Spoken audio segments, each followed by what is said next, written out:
반갑습니다. 오늘은 교통사고 나홀로 소송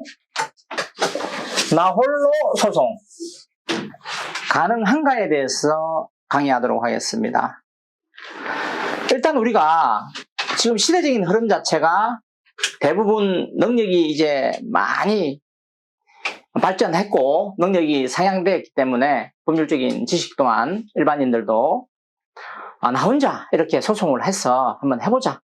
그러면 뭐 변호사를 선임한 비용도 많이 줄어들고 하니까 한번 소송을 직접 해보겠다 하는 사람들이 많은데, 그런 소송에 대해서 나홀로 소송이 교통사고 손해배상에서 가능한가 라는 부분에 대해서 한번 알아보도록 하겠습니다. 소송에는 크게 뭐 우리가 이렇게 구분 지어 볼게요. 쉬운 소송, 뭐 일반인이 보았을 때 쉬운 소송이다 하는 것이 있을 거예요, 사실. 자, 두 번째, 어려운 소송.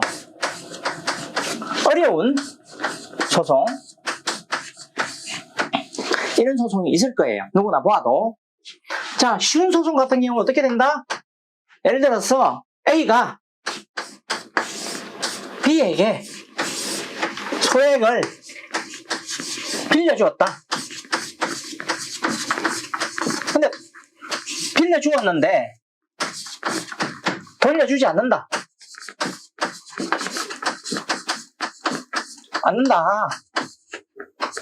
이러면 A가 B를 상대로 해서 소송을 걸겠죠. 자, 소액 사건이죠. 그럼 이게 변론이 뭐 두세 번 하고 끝나니까 판결이 실질적으로 빠르게 정리가 될 수 있습니다. 이런 것은 먼저 뭐 간단하게 소장 작성하고, 두 번째, 뭐 소장은 자기가 작성 못하면 법무사에게 위임해도 돼요. 법무사 소장 잘 씁니다. 법무사가 소장 쓰게 하고, 그 다음에 증거자료 제출하고 법원에 가서 변론하는데 판사님 질문하면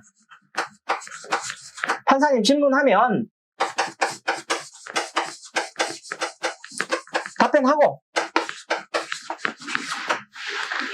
그리고 판결 받으면 돼요. 자, 성소되겠죠. 자, 이런 거 쉬운 소송에 해당이 됩니다, 이런 소송은. 자, 그러면 어려운 소송은 무엇이냐? 다툼이 많은 소송, 금액적으로 큰 금액의 소송, 뭐 이런 것들이 어려운 소송이 되는데, 자, 교통사고 손해배상 소송은 어려운 소송에 해당이 됩니다. 왜 어려운 소송이 되는지에 대해서 설명을 간단하게 드리도록 하겠습니다. 자, 이 교통사고는 먼저 소장을 작성할 때부터 구분을 지어서, 일반 소송과 다르게 구분을 지어서 소장을 작성해야 됩니다. 먼저 뭐 기초사실 들어가야 될 거고, 청구 금액, 내가 청구하는 금액이 얼마인지 들어가야 될 거고, 그 부분에서도 사고의 경위, 다친 부분, 그 다음에 직접적인 손해는 무엇이고 또 간접적인 손해는 무엇이고 그 항목을 정해야 됩니다. 간접적인 손해, 그 다음에 이 자료는 어떻게 금액이 나오며 하는 간략한 내용들이 소장에 작성이 되어야 됩니다. 내용이 삽입이 되어야 되는 거죠. 그리고 나서 뭐 1차 변론이 있고, 소장이 제출되고 1차 변론이 있고, 그 다음에 신체 감정 신청서라는 걸 또 작성해야 됩니다. 이 부분에서도 실질적으로 문제가 되는 부분들이, 신체 감정 신청을 일반인들이, 그러니까 정말해서 나홀로 소송하신 분들이 하다가 벌써 요 단계에서 막혀서, 소장은 어떻게든 작성을 했습니다. 뭐 법무사를 찾아가서 도움을 받아서 소장을 작성했거나, 아니면 여러 가지 책들을 보고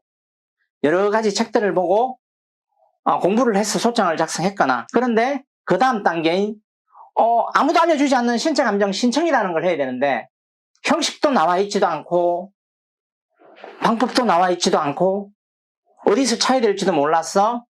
소장만 제출하고 나서 1차 변론일 날 법정에 가서 앉아 있다가 나와서 신체감정 신청을 해야 되는데 하지 못해서 저희 변호사 사무실로 와서 사건을 의뢰하는 분도 있고요. 자, 이런 경우에 신체감정 신청에서 왜 막히느냐? 기본적인 행식에 대해서 모르고 또 내가 여러 군데 한 7군데가 아픈데 7군데가 아픈데 어느 부위가 손해배상에 장애가 나올 것인지에 대해서 예측하지 못합니다. 일반인들은 할 수도 없고요. 그러면 예를 들어서 어깨가 아픈데 이게 명확하게 파열인지 골절인지 여기 해당되는 부분에 따라서 이것이 장애로 나와서 손해액으로 산정이 될 것인지 아닌지, 그러면 장애로 인정을 못 받고 손해액이 산정이 안 되는 장애 평가를 받아버리면 그냥 신청비 40만 원 하고, 두 번째로 신체감정 신청 병원비, 즉 말해서 신체감정을 받으면서 한 과목당 평균 한 100만 원씩 이상 들어가는 그 비용을 본인이 부담해야 되는 어려운 사항이 발생할 수 있다. 예를 들어서 전문 교통사고 전문 변호사 사무실에서는 실질적으로 한 사람에게 2개의 항목만 정해서 딱 들어갈 수 있는 부분을 장애가 나오고 손해액이 산정될 수 있는 항목 2개만 산정해서 신체감정 신청을 작성하고 법원으로부터 신체감정 병원을 지정받아서 하면 될 것을 그걸 모르기 때문에 그냥 아픈 데를 다 집어넣는 거죠. 대부분 혼자서 가는 사람들은. 그럼 7개를 간다고 쳤을 경우에 7개 항목을 쳤을 경우에 4728, 280만 원 손실이 발생을 합니다. 일단 신체감정 신청비가 들어가겠죠. 한 과목당 40만 원만 잡아도. 그 다음에 각 병원, 과목당 병원비가 발생을 하겠죠. 제가 말씀드렸잖아요. 신체감정 조사하는 치료비가 통상 100에서 150만 원 들어가는데 그냥 100만 원만 잡아도 7개 했으니까 700만 원 들어갑니다. 그럼 280만 원, 700만 원 들어가는데 실질적으로 나중에 소송 비용 산정할 때 일반인들이 나홀로 소송으로 가가지고 승소할 확률이 높지 않습니다. 제가 봤을 때. 그러면 승소 비율로 따졌을 때 뭐 한 30%, 40% 승소했다 치면 나머지 60%, 70%는 신체 감정에 소요된 비용들은 본인이 다 부담해야 되는 거예요. 그러면 신체 감정 신청 하나 잘못한 것만으로도 이미 나홀로 소송에서 리스크는 엄청 발생하는 거예요. 나중에 판결문을 어떻게 받느냐에 따라 다를 수 있지만 대부분 다 그런 비용들이 판결금을 다 갉아먹는 상황이 발생을 하는 겁니다. 자, 그렇게 보시면 되고요. 신체 감정을 갔습니다. 가서 자, 일반인이 갔단 말이죠. 그러면 신체 감정 의사가 지정이 돼서 법원에 지정한 의사에게 갔는데 이 의사 엄청 바쁜 자문입니다. 신체 감정 하는 의사들은 대부분 대학병원급의 의사들이고 의료원급의 의사들이기 때문에 엄청 바쁩니다. 그러면 어떻게 서류를 순차적으로 정하고 그것을 제출할 것이며 어떤 것을 주장해서 이 의사를 설득할 것인가에 대한 계산이 되어 있어야 되는데 그거 없이 서류 막 갖다 밀면 그 바쁜 자문의가 서류 다 보지 않습니다. 볼 수도 없는 거고요. 그러면 그 자문의가 청진도 하고 시진도 하고 문진도 하고 영상도 찍어보고 등등 하는데 이전의 과거의 자료들을 한순간에 쭉쭉쭉쭉쭉 펼치면서 넘길 수 있고 볼 수 있게끔 준비를 해가고 신체 감정을 하는 과정 속에서도 그 의사를 만났을 때 어떤 이야기를 강하게 주장할 것이며 그 의사에게 어떻게 요청을 할 것인지 신체 감정에게 만났을 때 이런 부분들도 일반인들은 유리하게 갈 수 있는 방법에 대해서 모른다는 거죠. 그러면 여기서 벌써 장애율이 확 떨어져 버릴 수 있습니다. 신체 감정의 장애율 평가하고 뭐 간병비 평가하고 기왕치료비 평가하고 뭐 등등의 것들이 다 평가되어지는데 상당히 소송에서 상당한 영향을 미치는 영역인데 엄청난 영역입니다. 이 부분이. 그럼에도 불구하고 일반인이 아무것도 예측지 못하고 그냥 가서 의사 선생님 만나가지고 많이 아파요 밖에 할 말이 없죠. 그렇게 해서 신체감정 결과가 나왔을 때 법원에서 신체감정 결과를 받게 되는데 그랬을 때 엄청난 리스크가 나홀로 소송에서 발생할 수 있다. 자, 그러고 나서 자료들이 다 왔습니다. 법원으로 제출되면 이제 뭘 해야 되냐면 이제 뭐 답변서 쓰고 준비 서면 쓰고 자료 제출 명령하고 막 수없이 그 과정 속에서 일어납니다. 그리고 나서 어느 경과 진행이 돼서 이제 청구 취지 변경을 합니다. 손해액을 산정하는데 이제는 정말로 내가 입은 손해에 대해서 신체 감정에 근거해서 장애 평가하고 휴업 손해 평가하고 향후 치료비 평가하고 기왕 치료비 평가하고 가실 상계하고 가실 다툼은 엄청나게 심하겠죠. 하고 해서 청구 취지 변경이라고 해서 내가 받을 실질적인 손해를 주장해야 되는데 그거 계산하는 거 정말 어렵습니다. 전문가들도 어려워하는 영역이고요. 자, 여기서 한 가지 말씀드릴게요.